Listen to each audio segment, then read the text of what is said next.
You're listening to NFT365, the first daily podcast on NFTs with your host, Fanzo. What's up, friends? Welcome back. Always excited to have you back here on the podcast. Really can't, say enough how much I appreciate all of you for integrating, this podcast, this show into your, daily routine. I know the concept of daily when it comes to a podcast can be a little bit, let's face it, it's a lot. It's a lot of me. And I will tell you, I had some people that were in my ear that were telling me, Brian, the numbers with the downloads and people that are subscribing and part of your community, they're going to go down just because it's a daily podcast. And I said, you know what? I think this topic is different. My goal is to provide evergreen content and I'll tell you what, this community is amazing. And you guys have been proving me right. And so I just want to say thank you and a big shout out to all of you who've done that and kind of been a part of that community. And I also want to say, part of this is about, what my stance is of we are greater than me. And on yesterday's podcast, I kind of teased out that we were doing a hardware wallet comparison. I'm going to save that for tomorrow's podcast just because there's an update that I needed to run on my test that I realized I wasn't giving one of the tools the right due diligence. So we're going to pause that one. But, on yesterday's podcast, I explained that we had decided to go with the Bones Club NFT project, but there was another project that I actually gave a couple shout outs to a couple other projects that we really just loved, and I thought they were great projects, great community, and one of them was a lot of people in the community, a lot of people that hold our Superfans NFTs. Were reaching out to me and telling me, Brian, this is a great project. I love what they're doing. And the project was the Taco Gatos project. And it's definitely, a slow burn project. They launched them in a couple days ago.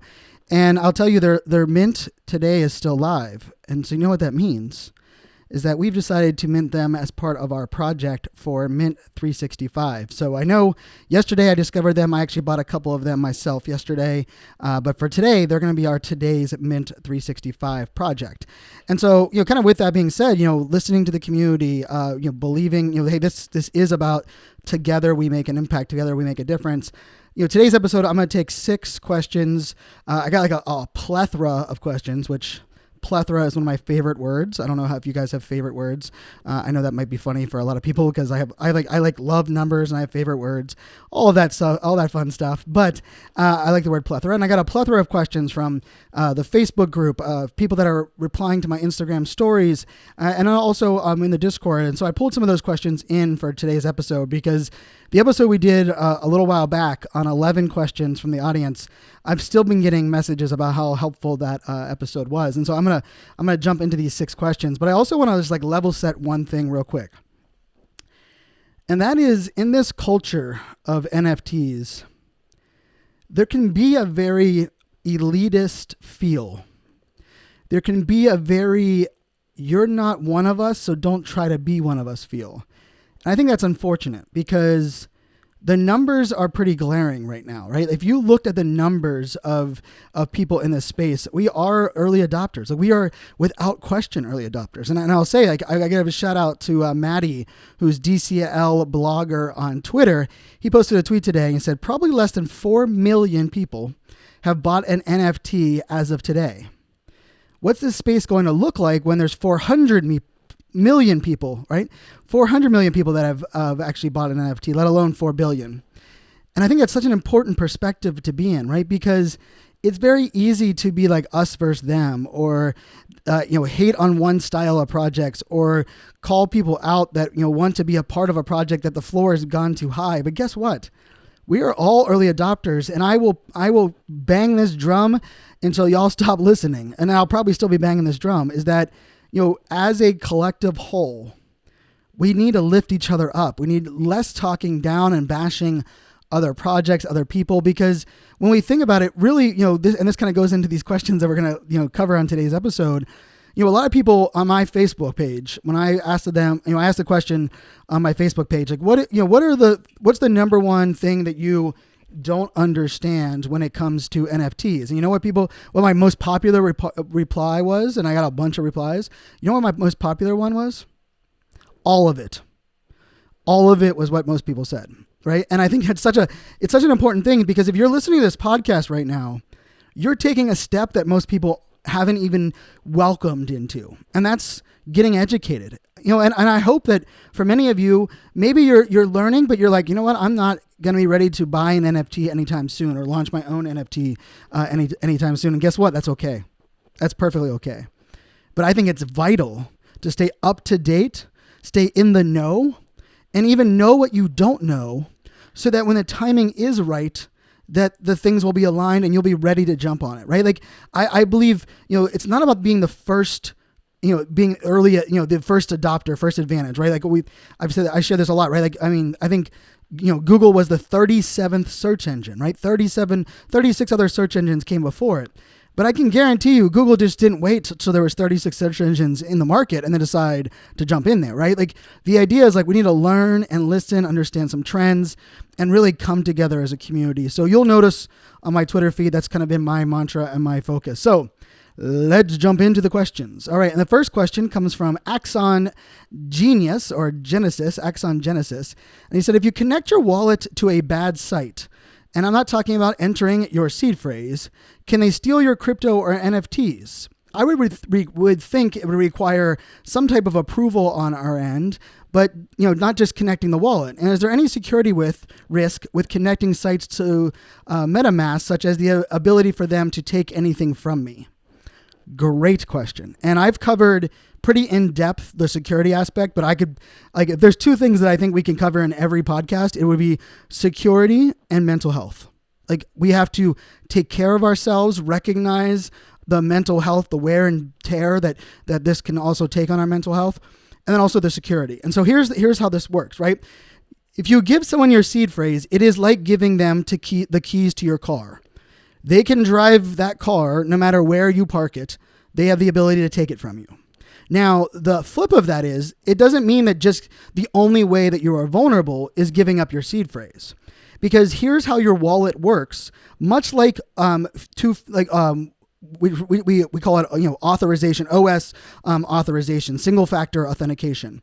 So, when you go to a website and then you have to create a new account and they'll say, log in with Facebook, Google, or create a new account, right? And most of us will click Facebook or Google, and it allows us to sign in, authorize, single factor authentication, allows us to authenticate ourselves without having to, go through all the work. Well, in this Web3 world, when you are going to a website and you want to, create an account or authorize yourself to kind of share that data, you do the same thing. It's called signing, right? You sign your wallet to give it permission to be connected to that website. Now, here's where things become a little bit sticky, is that if you just go to a website and you don't connect your wallet, no, they cannot actually there's nothing they can do for you. But because, this was yesterday. Yesterday, I probably clicked on my wallet, either the sign, confirm, authorize, because I put a lot of NFTs for sale. I bought some mint NFTs, as well as I connected to some new sites that we're researching. I probably pressed that damn button, say 48 times. It was just a guess, but it's somewhere in that range. The problem becomes when you see the pop-up for your MetaMask event, like you get to become a habit where you're just like, click, okay, I just got to sign to that website.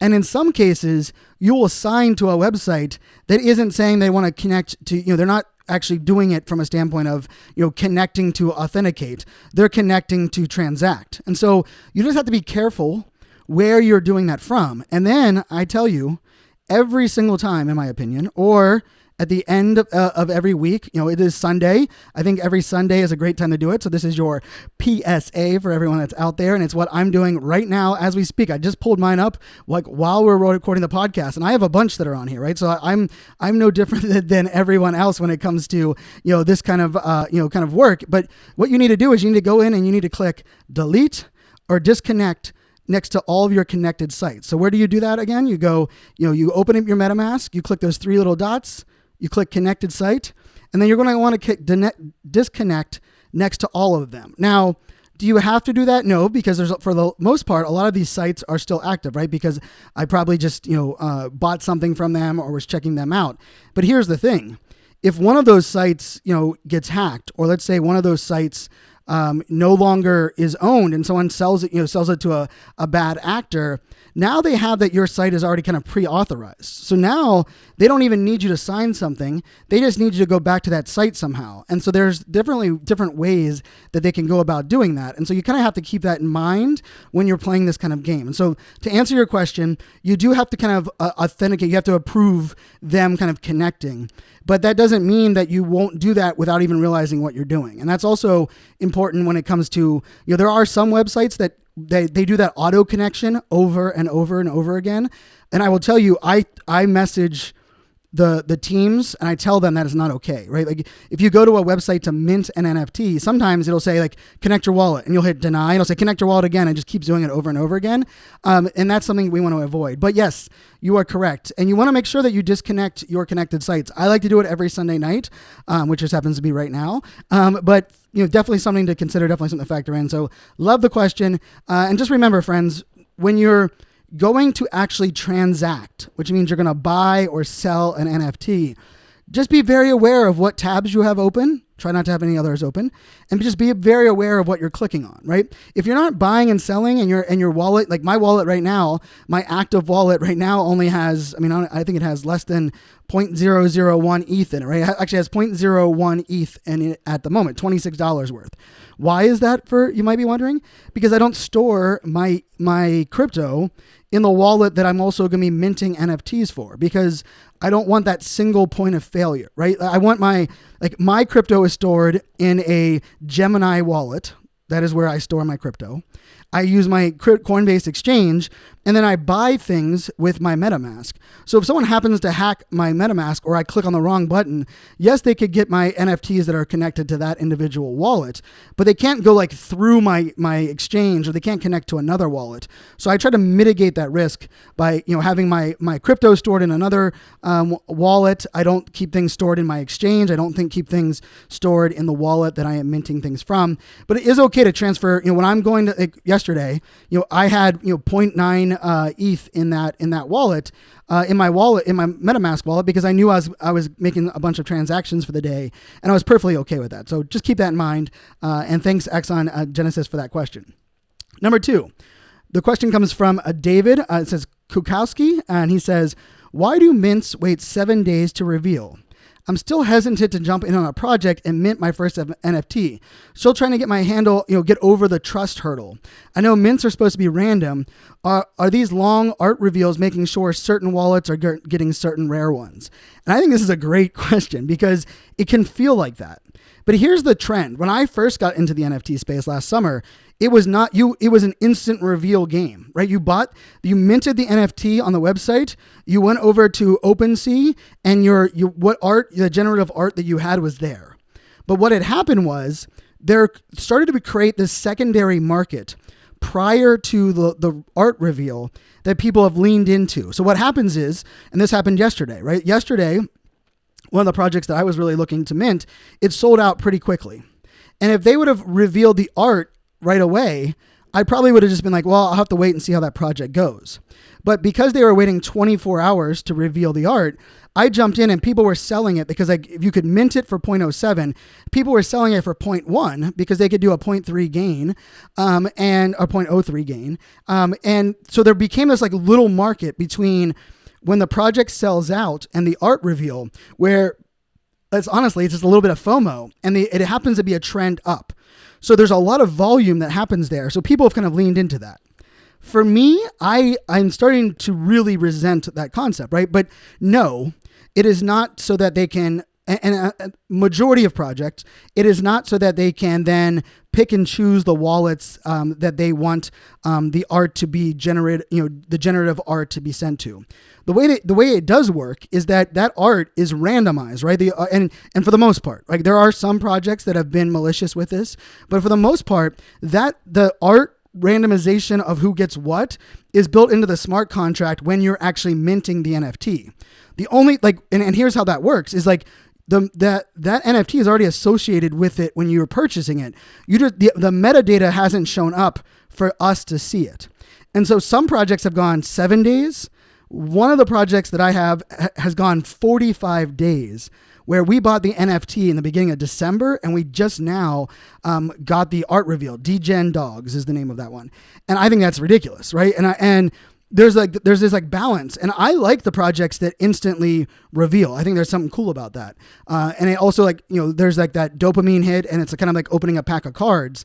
But the idea of like this flip of waiting to reveal, in my opinion, I think they've taken it too far. My suggestion for projects is 1 day to 3 days for the art reveal. Like, I like the idea, like, hey, 3 days from now, we're going to do a whole, because like what you want is you want to create a lot of momentum and activity around your mint day. And then when you're sold out, you want to create a whole lot more buzz again for people to reveal the art, right? Because you want people to be excited, and then they have it, and then you want to be excited again. And like, you're hoping to kind of build that momentum.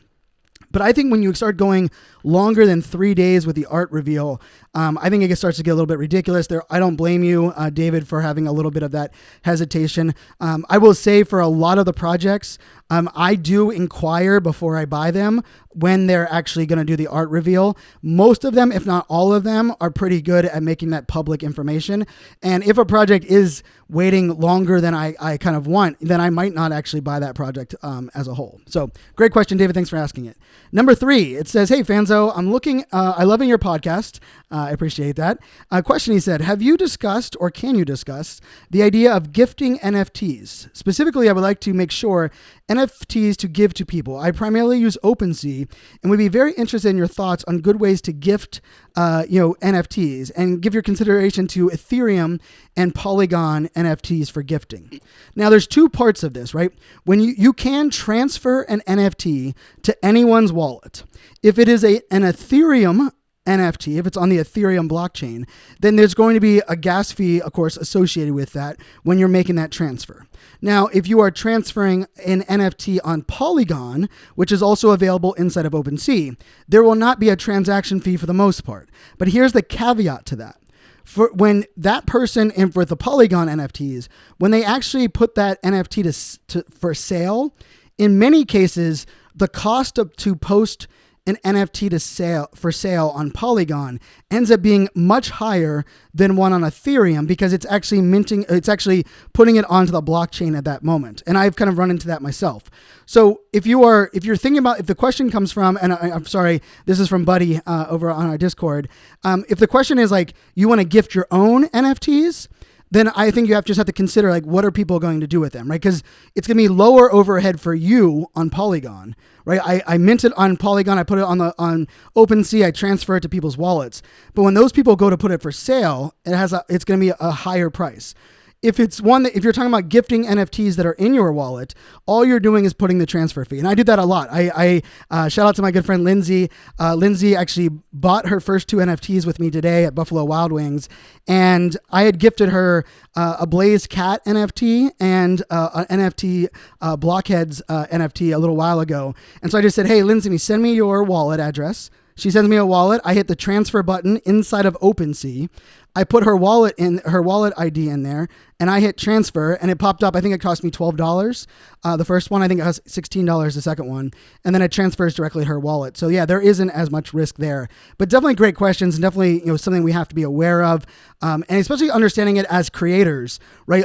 What is our objective, and where is that cost going to be inferred? Because the last thing we want to do is add costs on our audience if we haven't manage those expectations for our audience as well. And with all that being said, of course, you want to surround yourself with other creators, and what better place to do that than in Arizona, and especially on May 2nd. So in Phoenix, Arizona on May 2nd, the Creator Economy Expo will be happening. Creator Economy Expo is the sponsor of this podcast, and they've created, there's only a limited amount of what they're calling, I think it's really cool, never-ending tickets.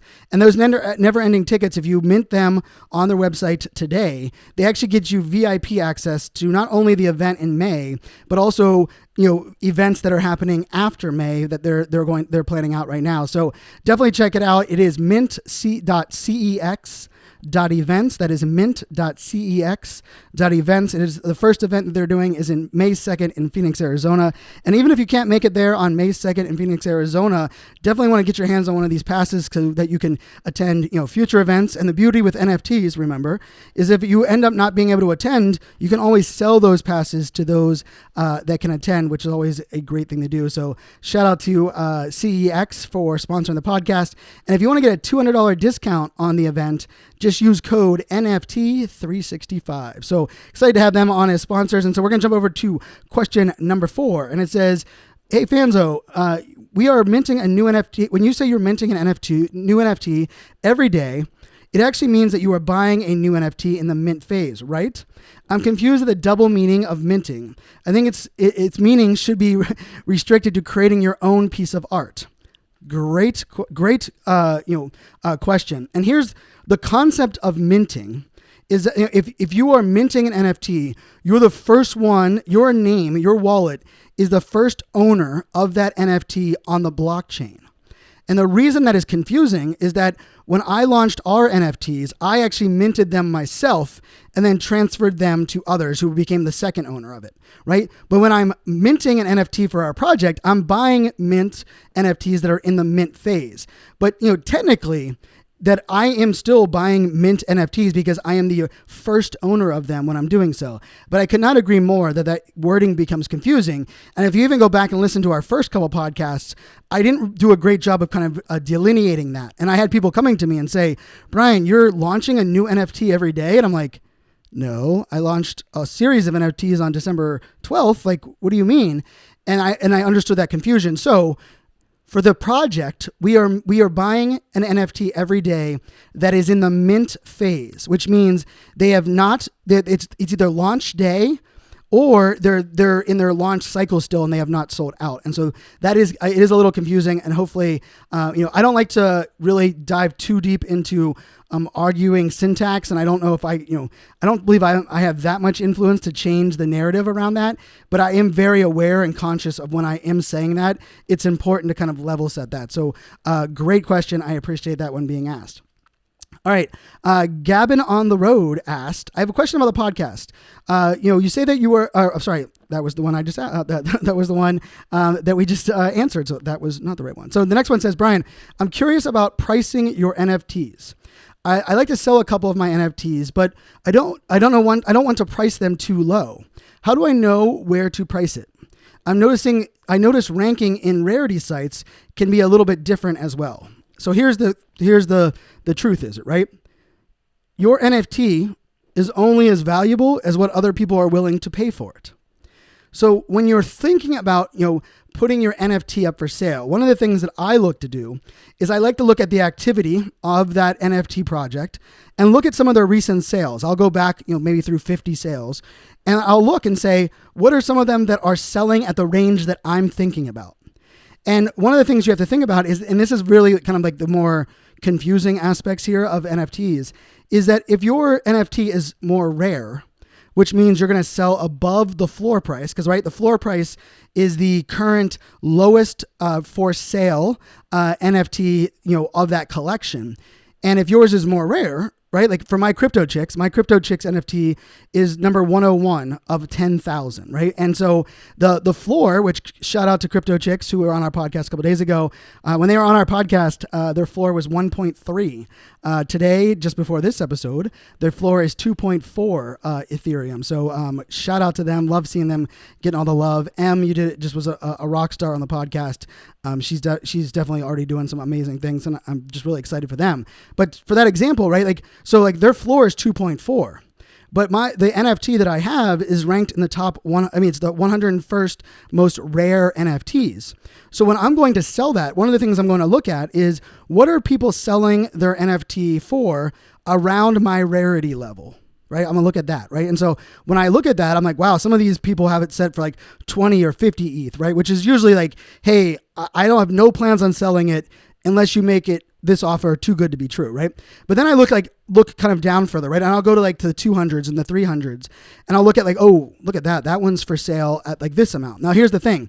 You can't just base it on that, because not everyone is going to the same rarity site to look at that. So what I do is I then go into OpenSea and I'll open my properties of my NFT that I own, and I'll find whichever property is the most rare, and I'll click on that property. And what it does is it opens up the whole collection, and it'll only show you in the collection what other NFTs are also have that same property. And now I'll look and say, what are the for sale prices of those with my most rare property? But remember, the rarity of your NFT is not just based on one property. It's based on the entire group of properties, right? Like, and that got me confused a little bit early on, where I was like, wait, I have one of my properties is like 0.09% of the collection. There's only like 15 of them that are in it. But, the others that also have that also have another rare trait with them. And so theirs are more rare. So really mine's the least rare of the 15 that have that collection. So you kind of have to keep that in mind. The other part of this is you also have to recognize what is the kind of current volume and people are buying things for at the moment, right? Like, it's very easy to say like, oh, mine is worth 10 times the floor. But if you go back and no one has bought one more than 3 times the floor right now, more than likely that means there aren't people looking for that rare of NFTs in this collection. So it can be a little bit sticky. The other part of this is I think it's very easy to be kind of afraid to sell it for too low. But for me, you have to really ask yourself, is it selling it for too low? Or, why am I selling it? Like, what's that value? And there are a couple of ones where what I decided was, hey, I bought this for 0.16. The floor is now 0.4. I believe mine is pretty rare. It has some unique traits, but I'm ready to sell it because I think it's going to go down. So although I probably think it's probably worth 0.6, it's worth, let's just say 0.2 more over floor, I also know there's a high likelihood that the price is going to go down very soon. So I will list it right at the floor. And I will make that profit, and I will try to be happy with it. And NFTs, it's kind of the funny space that it's the only spot where you could make 10x on your money, and a week later be pissed off, because a week later the project might shoot up, and all of a sudden you're like, oh my gosh, that NFT on the floor is now worth 50x, and I sold it at 10. But here's the thing to remember: at the time you're making a decision to sell, was it the right decision based on the things that you were looking at? And that's really where you have to kind of like dial yourself in and kind of recognize, what that is, what's all happening and where that's all going. Our last question, and that was a great question. Thanks for that question out there. And our last question comes into Brian. The question, simply put, Brian, companies like Bored Ape Yacht Club and CryptoPunks, or even Crypto Chicks, might sound like a fun thing to invest in today, but they're no Disney, they're no Nike, they're no Adidas. There's nothing really to them, and they're not going to be around for the long haul. Why are people spending their money on these things now when they should just be investing in stocks and backing projects that are launched by giant brands? Take a deep breath. I'm going to take a deep breath. You guys heard that deep breath. Here's the reason that narrative makes me take a deep breath. Is we are making assumptions that because something is so big or so known over the last many years, that it will hold its value or will continue to be the world class, and that things that are born today cannot be. And I believe that is a false narrative. I believe the creator economy right now is redefining what a brand is. And I do believe that brands born onto the blockchain and launched as NFT collections will become just as big, if not bigger, than many of the household brands are today. But here's the caveat to that. That does not mean that Disney will all of a sudden disappear or Nike will no longer be of value. But our connection and our ability to relate to brands and be a part of brands that are growing is something that we are craving at the moment. The other thing that comes down to this is, where does Disney get its ultimate value from? Right? Because people always ask me, Brian, I don't understand why these NFTs have any value, right? But why are people buying collectibles from, Mickey Mouse collectibles? Why are people, paying a certain amount of money to go to an amusement park at Disney? They're paying 10 times more money to go to Disney than they are to Six Flags. Why are they doing that?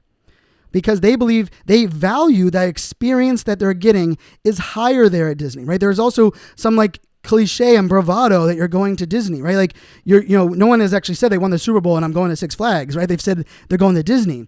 So the value is also kind of implied based on the reputation and like the history of that collective, of that group. Well, in this community now, one of the things that we've learned, and I did this research with Harvard Business School and IBM a while ago, but it's something that I always bring it back to. When we had interviewed the millennials and Gen Z under the age of 35, and this was a couple years ago, under the age of 35, and we asked them a whole slew of questions. But one of the ones that jumped out at me was when they hear that a company has been around for 60 years or 100 years or even like 30 years, what was their first impression? And like the average, like the number one answer, and it was over 60% of people. And I'll try to find the actual research paper and link it here in the podcast. But over 60% of people, their first impression, and this is millennial Gen Z, of when they hear a company talking about how long they've been in business, their first impression is, wait for it. You waiting for it? Okay. It is that brand is probably out of touch and does not know them. That's what their first impression is. And so it's very easy for us to say something like, well, people should be backing a Disney NFT collection on Vivo, or people should be investing in brands that have authority and been around for a long time. Well, I also think that the idea that a brand can be too big to fail, Blockbuster, or a brand that is around for a long time will continue to be around for a long time at its same value, Nintendo, is kind of a little bit, we have to go back and look at, a lot of the trends in history, right? And I think a lot of what we're seeing now is that, Bored Ape Yacht Club, for example, teaming up with Adidas. Like, what is, Adidas's brand affiliation became, for me, it was kind of a song, for those younger than me, like you're not gonna know the song My Adidas, but like it was the white on whites, right? It was the Adidas. I'm a sneakerhead, right? Like I love the white on whites, and I loved, that sneaker brand and kind of like what it said. And I remember getting my first pair of white on whites and unfortunately like ruining them in like 3 days. But like Adidas had like kind of like that like hard toe. Actually, I have a pair of Adidas that I wear still, right? But the funny thing about that is, a lot of that brand affinity became into like, hey, I see my friends wearing it. I see rappers wearing it or celebrities wearing it. Like, oh my goodness, I want to be a part of that. Like, hey, I want what they have. But I also think in today's day and age, we've also switched the narrative a little bit to say, I want to be a part of something that I feel like not only has my values, but that understands me, and that I'm also as much a part of it as it's a part of me. Like the brands that are reaching out right now that are wanting to sponsor this podcast, there's a group of them. If you are listening to this and you have a brand or an event that you want to sponsor the podcast, please reach out. But there are some that I'm like, you know what? I don't think you're a good fit. I don't know how I'm going to integrate that into our content or into our messaging.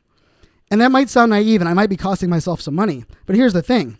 When I bring in an event or a sponsor for this podcast, I want it to not only fit in the content norm, but I want to be able to relate to it so I can share it with you all from a place of trust and authority. And if we think about that, and we think about what people are signaling when the brands that we're wearing, the idea of like, hey, are you driving a Mercedes or a Lexus? I like to think like Mercedes versus Lexus is my parents' generation of argument. Like there is nobody right now in my circle that is arguing Mercedes versus Lexus. You know what they're arguing?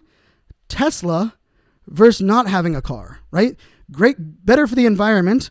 And hey, how can I be better in the environment? Like, or, hey, what when I'm looking at a vehicle, am I looking at it because of what the brand, like the signal, the symbol on the front says, or am I looking at it from a standpoint of utility? Like I am a Jeep Wrangler ride or die fan. Jeep Wranglers Jeeps of what I've owned my entire life.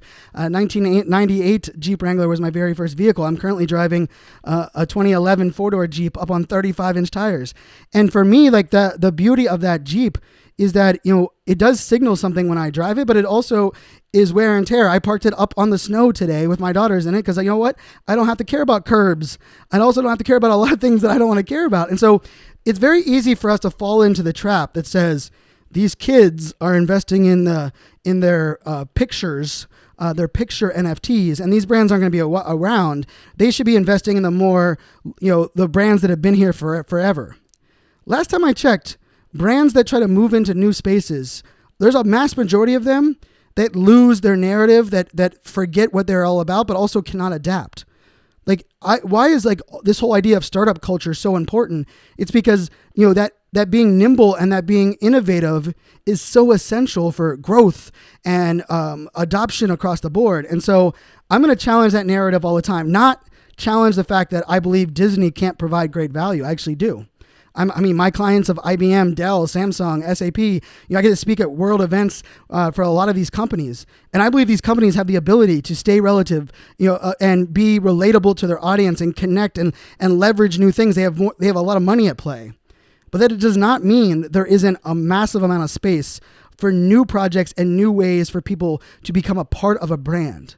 The fact that people are wearing something now, and when someone's like, oh my goodness, is that a Bored Ape Yacht Club shirt that you're wearing? And someone can say, yeah, I bought it. Actually, I minted 10 of them back in May, and I've held on to mine ever since, and I'm part of the reason that this Adidas partnership exists.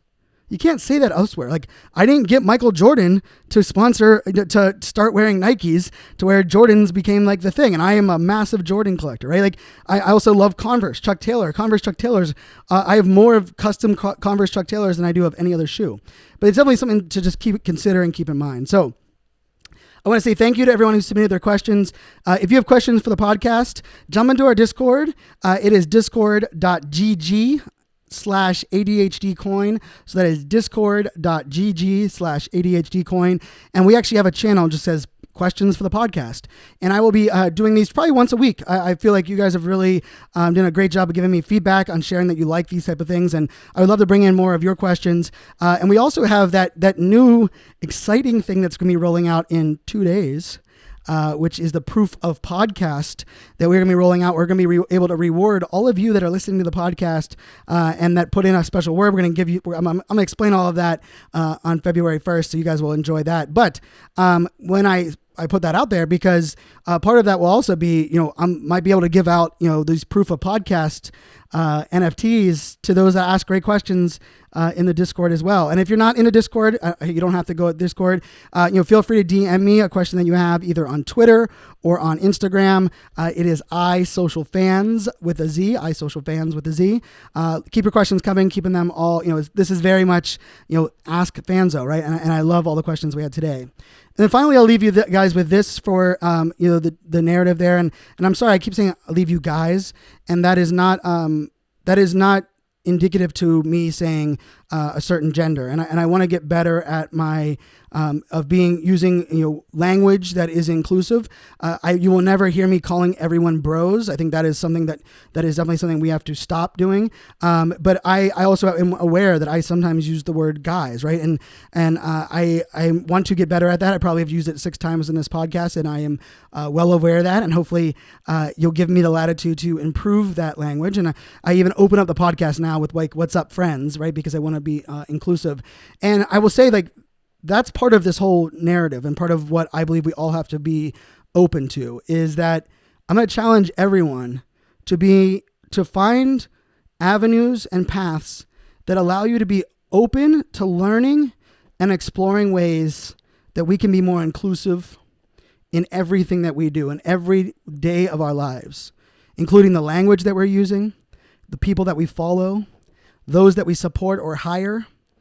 I believe it's gone on far too long, and it's very easy for us to say that, you know, that it's too much, or we're confused by it, or I don't understand, you know, Brian, why we're putting, you know, if you guys look at my Twitter account, you know, I actually added this recently because I change my profile photos pretty often, and I added, you know, next to my name it says fanzo.eth, and then I put he/him right next to it, because I understand that not only do I want to give a falsehood about who I am if I'm, you know, wearing a profile photo that maybe is a character that, you know, identifies as a woman, or character that identifies as non-binary, which I own NFTs of both. But I also believe that, you know, pronouns, us all using pronouns, make it welcoming for everyone to put their pronouns out there, so they are welcomed and they are identified correctly. We all want to be seen. We all want to be heard. And if we're all not willing to start setting that bar and making things the norm, then we will continue to isolate. We will continue to make it feel as though some people are not worthy of having their voice heard or feeling as though they are equal. And I know if you're listening to this podcast, that is not something that you believe in. And so I just want to say thank you to all of you friends that are out there that are kind of coming with me on the journey and learning with me. I'm far from perfect. I am working to be, more inclusive with my language, more inclusive with the guests that we have, more inclusive with the research and the focus that I have here, as a leader, as a podcast host, and also in ways that we show up online. So with that being said, friends, make it a great day. I will see you tomorrow. Cheers. All right. Thanks, YouTube. I appreciate you guys for tuning in. So here, let me throw this up there just for the YouTubers. You guys can kind of see, this is my Twitter account. And so I did add that in there. So I definitely recommend, if you are up for it. And I think that just helps us all kind of, not only be more inclusive, but also it allows us to make sure that, when we are changing our profile photos or we're using avatars or even, an anonymous or pseudonym, that it's important that we are respecting each other, right? Because how do we know how to identify someone if they're not making it clear enough for us to identify? But we also have to make that more of that norm as well. So hopefully you guys enjoyed this episode. So many great questions. For those that are watching here on YouTube, in the comments, drop any of the questions that you want for future episodes. I'm gonna give YouTube the preferential treatment for those that are listening to this little after show for the next one. So for those that are asking questions here, just make sure, whatever you want me to identify you as, if you ask a question. If you prefer to make it anonymous and you just don't want me to use your username, just say, don't include my name, and I'm perfectly happy of doing that as well. So make it a great day, my friends. Cheers.